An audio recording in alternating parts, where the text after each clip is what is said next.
يا من أرجوه لكل خير وآمن سخطه عند كل شر يا من يعطي الكثير بالقليل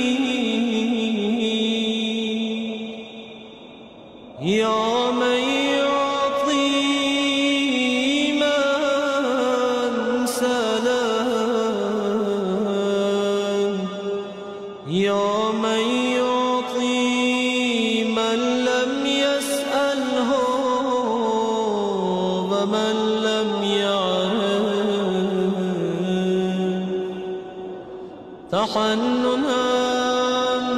منه ورحمة أعطني بمسألتي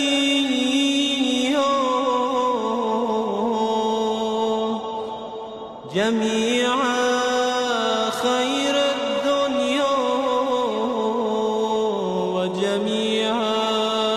خير الآخرة واصرف عني بمسألتي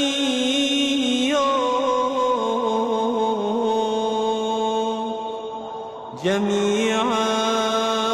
شر الدنيا وشر الآخرة فإنه غير منقوص ما أعطيت وزدني من فضلك يا كريم يا ذا الجلال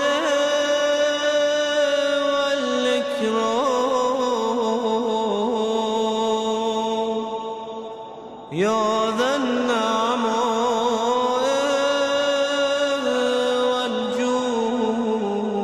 والجود يا ذا المن والطول حرم شيبتي